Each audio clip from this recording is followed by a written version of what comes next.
The Secrets of Technology is brought to you by the StarQuest Production Network and is made possible by our many generous patrons. If you'd like to support the podcast, please visit sqpn.com/give. You're listening to The Secrets of Technology.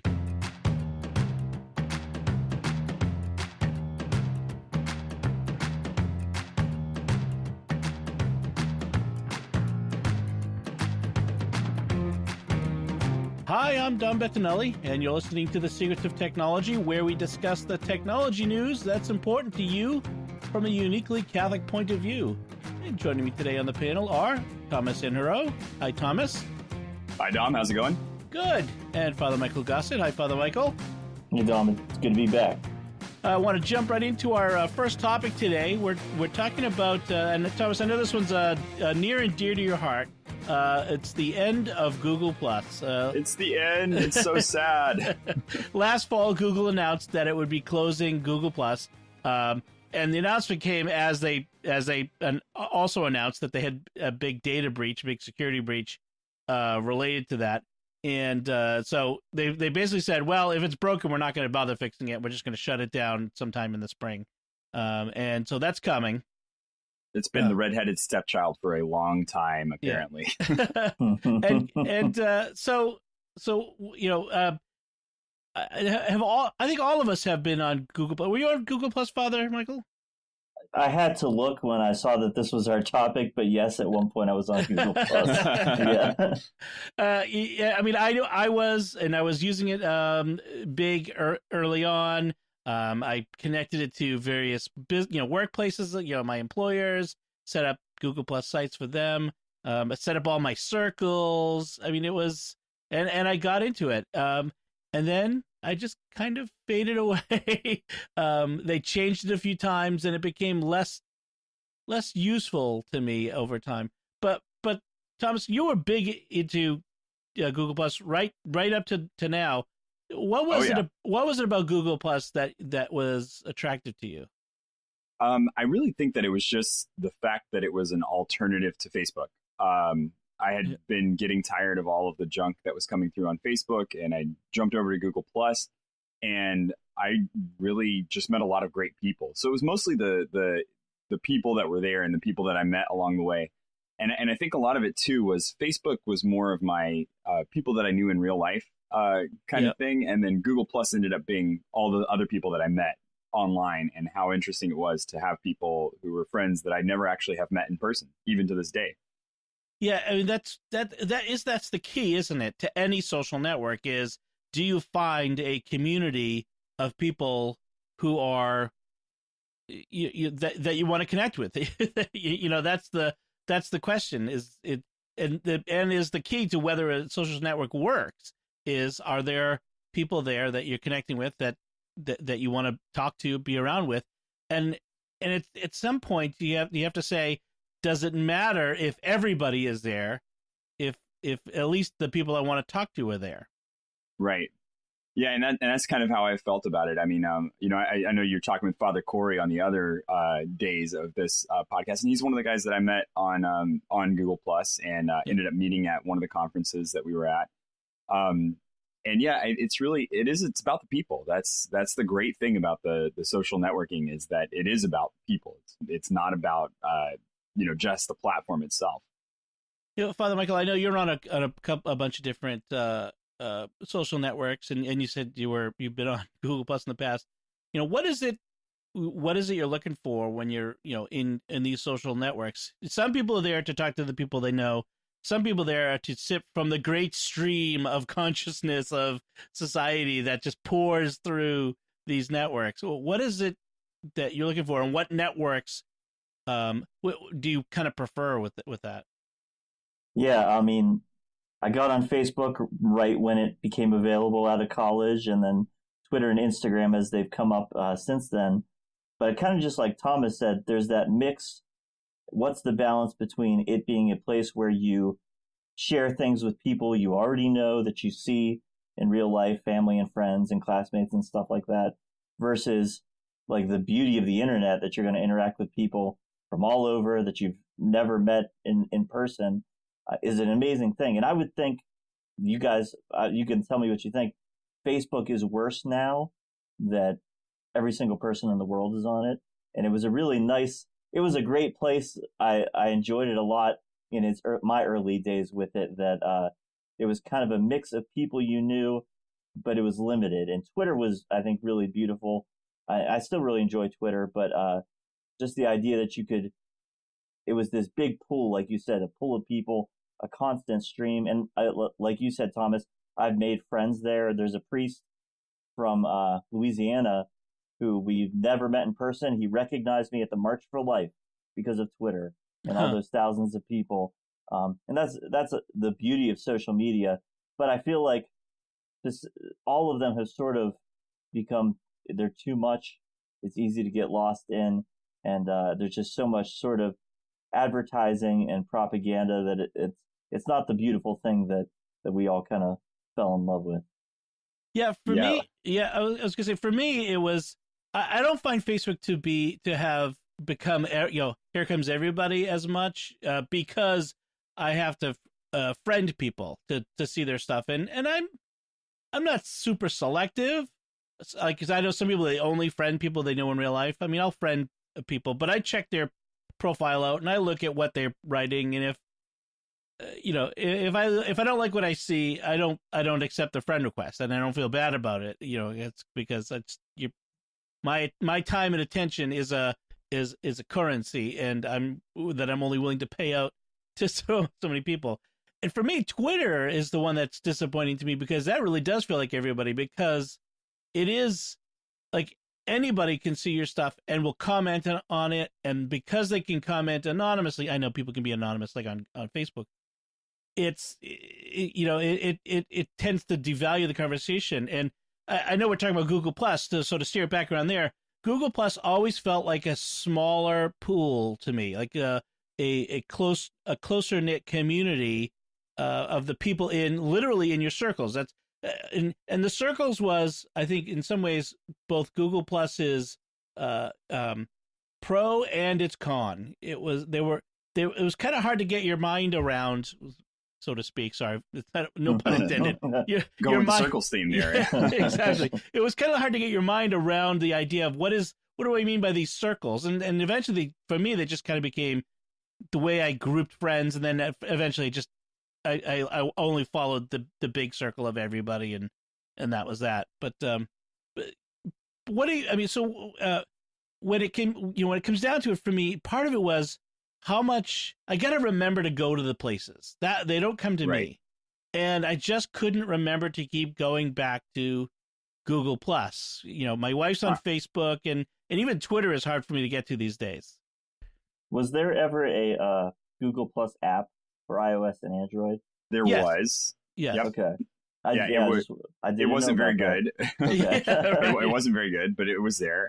And for me, I think the thing that drew me in was they had a little when you signed into Google generally. So if you went to Google search, they had a little button up in the top right corner that said how many new messages you had from Google Plus as well. Right. And I have left Google as my homepage for ages, so that to me was the big draw to go back to it and keep rechecking it. But you're right.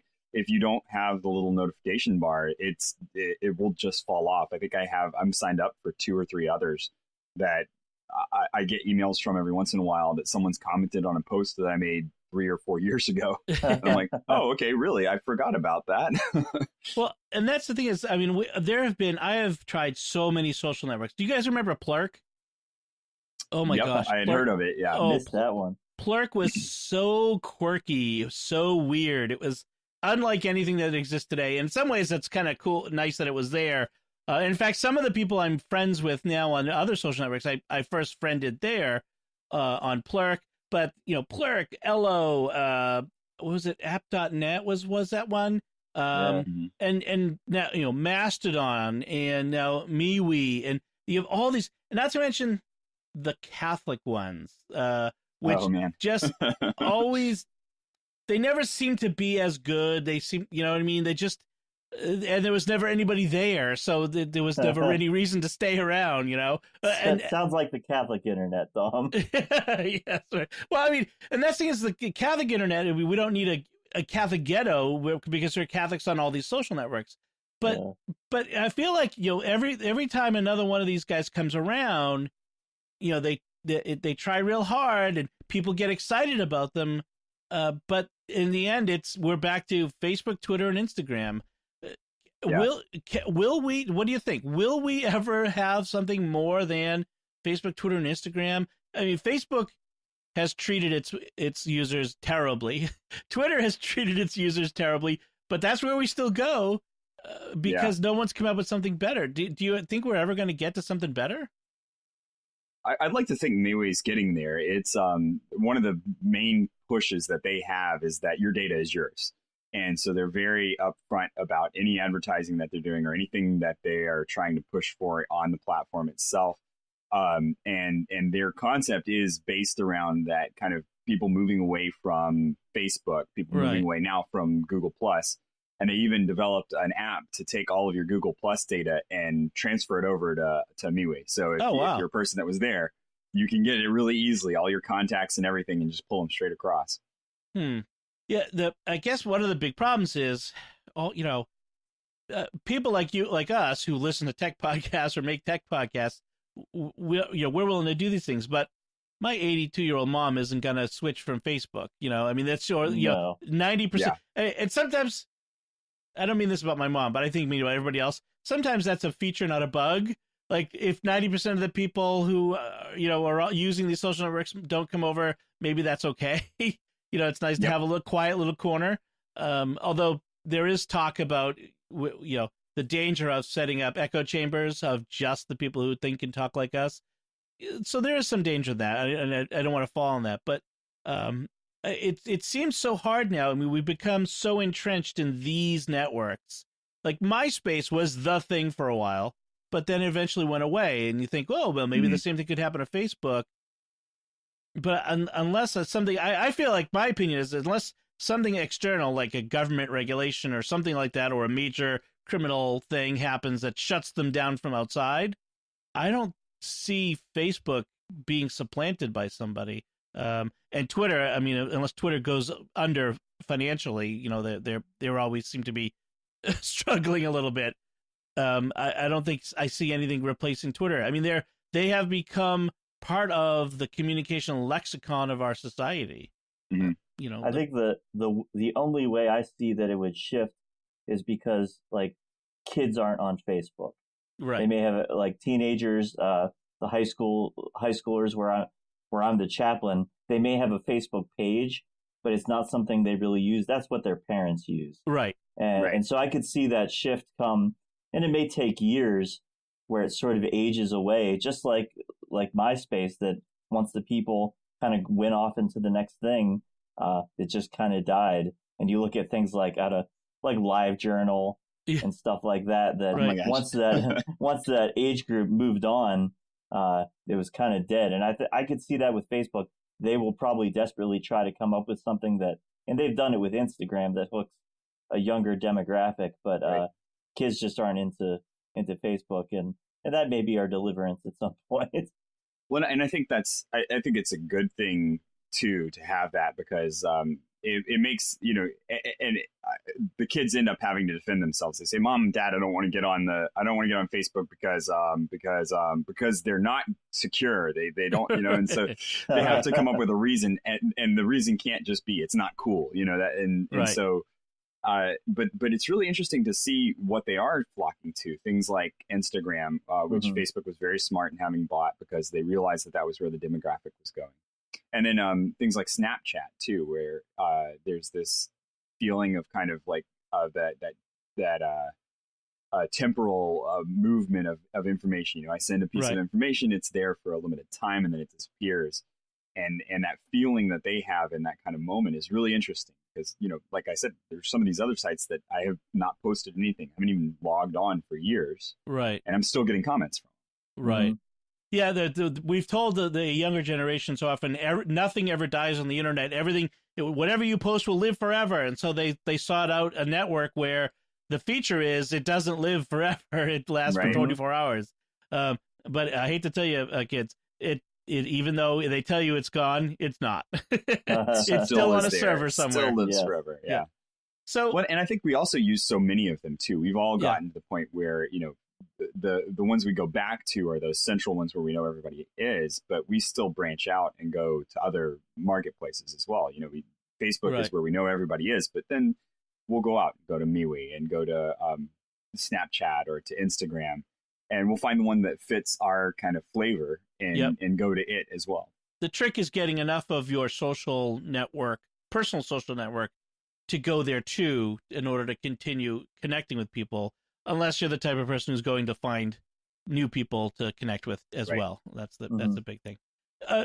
As we talk about the end of Google Plus, I think we should probably talk a little bit about Google's tendency to shut down products without warning. I remember one of the things that really did. There were two things I think that really suppressed the importance of blogs. Blogs were huge from about 2002 to 2010, around there, on a mass level. I mean, the big blogs are still around, but a lot of the people I used to blog within a Catholic community don't blog at all, or don't blog as much.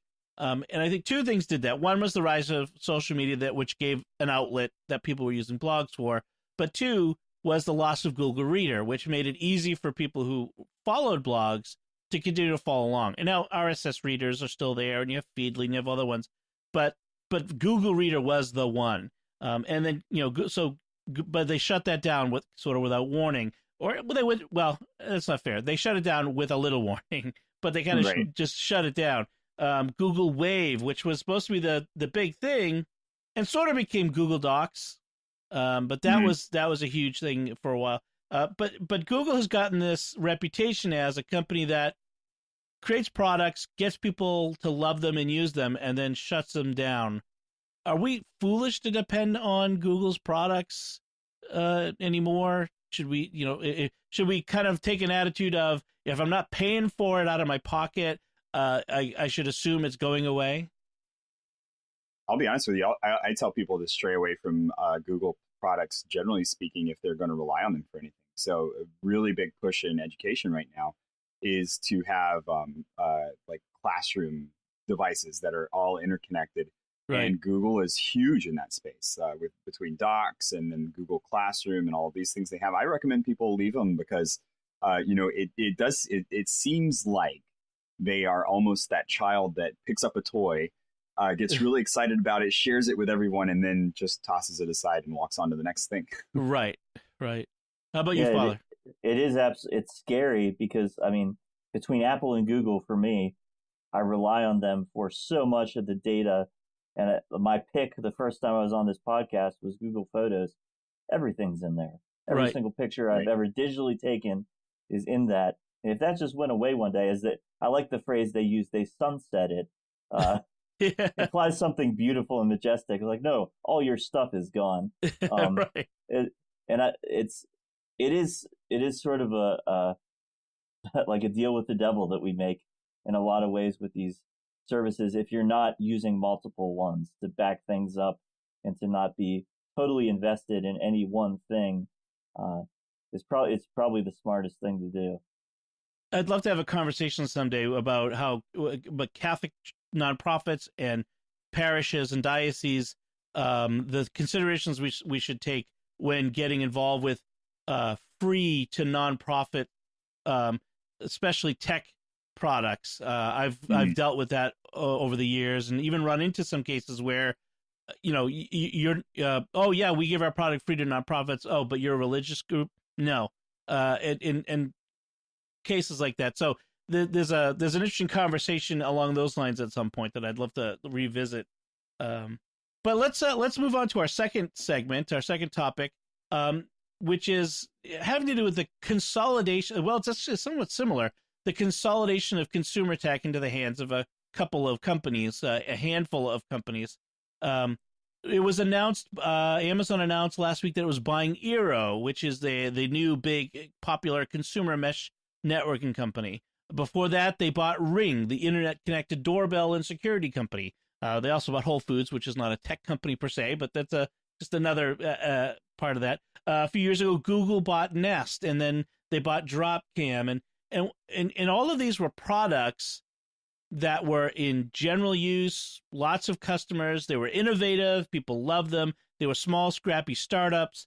And there's a quote from our article in The Verge that I'll link in the show notes, and I wanted to kind of read that kind of frames some of the ideas in this. Is he says he has consternation, has experienced consternation when he hears the story about Amazon buying Eero. He says specifically that an independent company was once again snapped up by one of the big tech giants.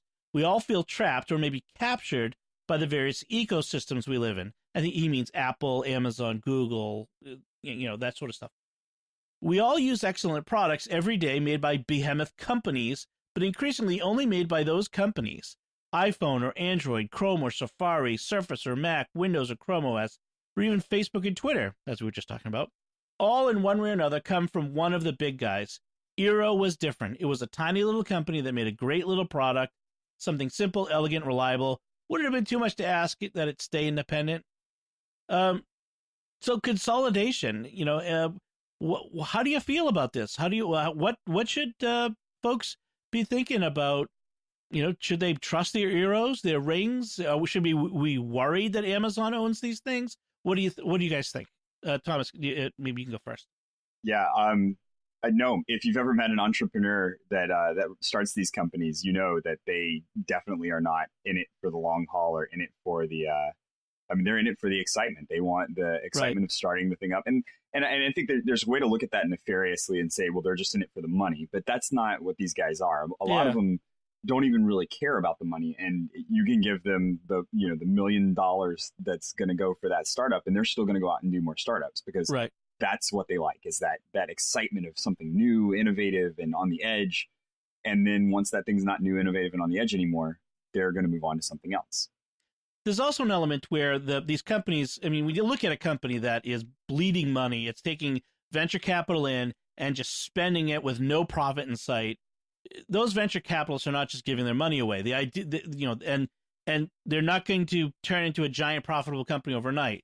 A lot of these VCs, not the entrepreneurs themselves necessarily, but the VCs, they're looking to get acquired, just like Eero did, so that they can get their money back. They're in it to invest to make money, and so there's a little of that as well. We have to expect that.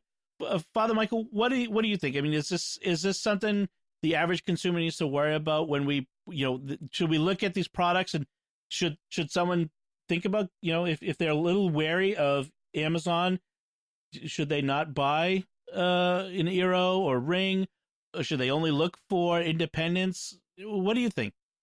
I think the scary part is that suddenly the thing you bought and maybe that you love just isn't going to work anymore because it's now it's part of this bigger system.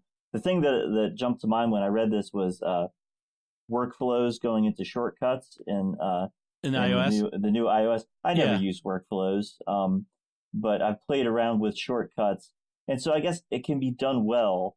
And for the people that made that app and all these sort of things, I'm sure they're happy with the money that they were given and maybe even participating. And so it could be done well but it's kind of sad. I keep going back to Tweetbot is my favorite Twitter app. It's just like a great one. You can still see your tweets in chronological order like God intended. And exactly. And Twitter is squeezing the life out of it, is restricting more and more what you can do. And you just see that if you don't play ball and you don't fit in that model of build a thing and then let the company buy it, it's very easy to get just choked away. And it is kind of sad. And like we mentioned in kind of the last segment, if they decide, well, we're just not interested in this anymore, then that service is gone.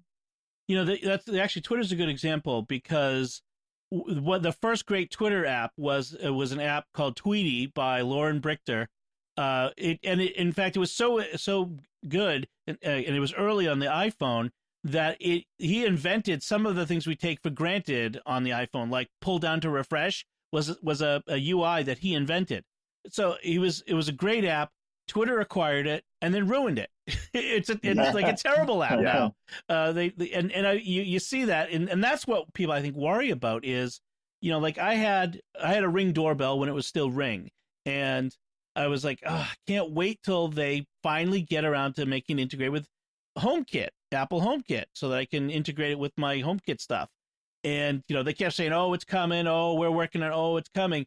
And then they got acquired by Amazon, and not a word. And Amazon stuff just doesn't. They have not ever made it a priority with any of their stuff to make it work with HomeKit. Right. Although I have to admit, the Echoes are okay in that regard.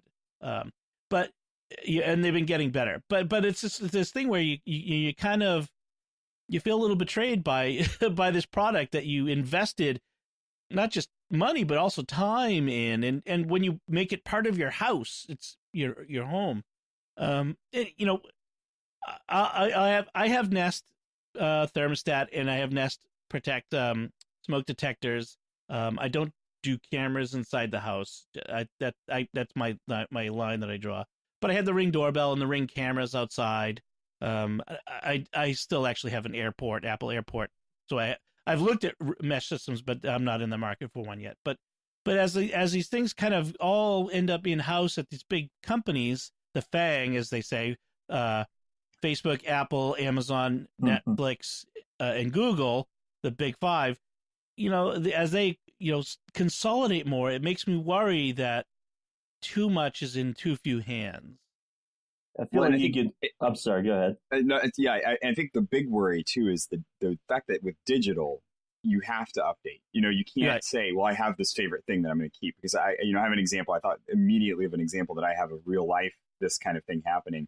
I bought a guitar when I was in college. I didn't really know much about what I was buying at the time, but it was a tiny little company called Tacoma that made these fantastic guitars that had this offset hole in it that looked just really, really slick. It was bought by Fender and buried. The company was just destroyed when Fender bought it. And that was because Fender could afford to, and they were making a really challenging product that Fender didn't want to compete against. And they said, we're done. And so now anytime I go anywhere, I'm playing this guitar, I love it. And everybody's like, oh, that's a really cool looking guitar. And I finally had a guy come up to me the other night who knows something about guitars. And he's like, oh, that's a Tacoma. Is it pre-Fender? And I'm like, yeah, it is. How did you know? And so we got this great conversation about it. But you couldn't do that with tech, because as soon as the tech gets bought out, it becomes obsolete and you can't use it anymore. It's not safe, or it's not going to keep updates. So, yeah. Father, you were going to say something? It's kind of along those lines that a little company like that can be creative in a way that big companies are often afraid to. Right. And when somebody has a good idea and they work on it and they build their life around it, they can do a lot more. And in a lot of ways, it's better and easier for us when those things are absorbed into the systems we already have. But it is just it's a sad thing that the whole system is set up that you can't exist like that for very long. Right. And either because they want your idea or they don't want to compete with your idea, you can't last. That's almost worse when it's not that they want to acquire it and integrate it. It's when they don't like your competition and they're acquiring you to shut you down. An example of another, that's actually even closer to home of acquiring, shutting down, and consumers getting left in the lurch. A few years ago, there was a company called Revolve that made a $200 or more smart home hub that lots of people bought. They loved. Google acquired them and then shut them down and turned off the servers, which made the hub work because it was cloud-based. And those $200 devices, they didn't just not get upgraded anymore. They died. They were useless at that point.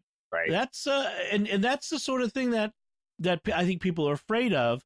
Amazon has a pretty good track record so far. Ring is still an independent company that operating on its own. They said Eero will still be, but it's just, I think it's the sort of thing that consumers get wary of, and and these big companies better be a little wary of turning off consumers in that way, I think. Yeah, and you also have to worry about what their return on investment is. They might not be, they might let the company continue to operate, but where's the information going? Right, especially on something like a networking device. All of the traffic that goes, everything you do on the internet is going over that router, owned by Amazon, right. And connected to their servers, and they can do a whole lot of market research based on that. Just like that's one of the reasons why people got a little weirded out by Amazon Key, the idea of like the delivery guy could actually come into your home and leave the package inside. It sounds great. I don't like getting my package stolen off my porch, but gosh, some stranger being able to come into my home.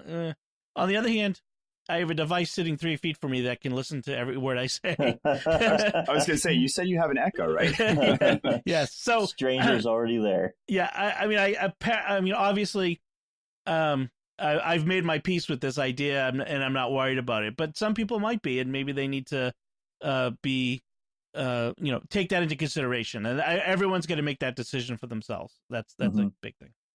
So, I think that's unless there's anything else on that, I want to move on to our picks of the week. Where every week we go through, each of us comes up with some tech related pick of the week that we want to share with the audience. So, Thomas, why don't you go first with your pick of the week? Oh, you're gonna pick me first. Let me let Father go first, because I gotta grab mine and remember what it was. Okay, all right, no problem. I got distracted. Sure thing. Father, why don't you go with your pick of the week? Yeah, my pick was it's toolsandtoys.net. There are a lot of websites like this where they review different products. This one's by Sean Blanc, who's done tech reviews in the past. But I just find it a really enjoyable one. It's great design of a website. And especially at Christmas time, if I'm looking for a review of something, and they do some really great wish lists with good categories of different things, I usually can find some good things for people that they wouldn't have thought of for themselves.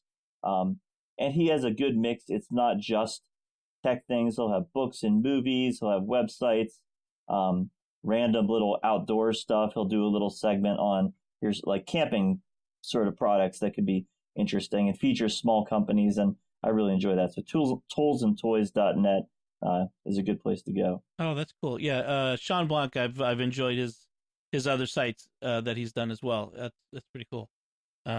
Yeah, speaking of companies that have been acquired by others, my general go-to has been the wirecutter.com, which is not my pick this week. I should have saved that for a pick, but I'll make it a pick in the future. But they got acquired by the New York Times recently. So interesting. Yeah, it's kind of a good turn for the New York Times to think about that kind of thing. Yeah, exactly, because the Wirecutter makes a lot of money off of the Amazon affiliate links to the products that it picks. But that's a discussion for another time. All right, I'm ready. Okay, good. You go ahead, Thomas. Okay, so my pick for this week is Mango Languages, which is a language acquisition app, and it's one of my favorites. I tried Duolingo for a long time. I love the concept behind Duolingo, but I like the way that Mango Languages teaches language. And I'm currently learning Chinese, so I've been going through using that. And my favorite part about it is that with my library card, I have access to Mango Languages through my library. So I just put in my library card number, and voila, there you go. I can get right on it. That's awesome. That's cool. I have tried Duolingo. I feel like Duolingo is great in the beginning, but at a certain point and relatively early on, frankly, it doesn't work as well with it. Right. But I'll try Mango Languages. I've also got a review copy of Rosetta Stone that I'm trying out. Oh, cool. So I'll come back and let people know what I think about that. So that's a good one, Mango Languages. Mine is a little hardware device that it's speaking of keeping yourself secure against people spying on you. It's called the C-Slide sliding webcam cover. And it's a little black shutter that you put up over your webcam on your computer, on your iPad. I wouldn't put it on your phone because it's too big for that. But on a laptop, and it's just a little shutter that you slide shut when you're not using your webcam. You slide open when you need to use it, and it's just a little thing that means that if anyone ever hacks your webcam, if you ever accidentally give permission to a website or an app to use it without realizing it, they won't see anything that they shouldn't see. I get it. They sell family packs. Get a whole bunch, put them on your computers, put them on your kids' computers. Especially if you do that thing where you put it in you put a computer, you could have a computer in their room, which I wouldn't, but that's every parent's own decision. We can talk about that one in a future episode. Sounds like a good idea. but I recommend these, and they're inexpensive, a few bucks on Amazon, and that's my pick of the week. So I think that's it for us. We want to take a moment to thank our patrons who make it possible for us to create Secrets of Technology. Today, we're thanking by name Eric E., Brian S., Michael P., Brian K., and James H. It's through their generous donations at sqpn.com/give. They make it possible for us to continue the Secrets of Technology and all the shows we do at sqpn.com. You can join them by visiting sqpn.com/give. So that's it from us. What did you think of our discussion of the end of Google+, the consolidation of consumer tech, and our picks of the week? Let us know by visiting sqpn.com/technology or the SQPN Facebook page and leave some feedback there on the show, or send us an email to technology@sqpn.com. You can find the links from our episode on our show notes at sqpn.com. Please remember to like each episode of Secrets of Tech on Facebook, retweet it on Twitter, where we're at SQPN. Leave comments, subscribe. If you haven't yet subscribe in iTunes, Google Play, Stitcher, TuneIn, your favorite podcast app. I like Overcast. A lot of people like Pocket Cast. Or on YouTube, where you should hit the bell to get notifications. And write a review in iTunes. That's a huge way of helping us get the word out about this show and growing our audience. By the way, if you have an Echo device and you want to listen to this podcast or any podcast, just say, well, I'm not going to say, I'll say Echo instead of saying a lady's name. Echo, play Secrets of Technology podcast, and it will play the most recent episode for you. You can do that with any podcast, pretty much. So, until next time, Father Michael Gossett, thank you for joining me and sharing the Secrets of Technology. Thank you so much. Thomas Inero, thank you as well. Thanks for having me. And once again, I'm Dom Bettinelli. Thank you for listening to the Secrets of Technology on StarQuest.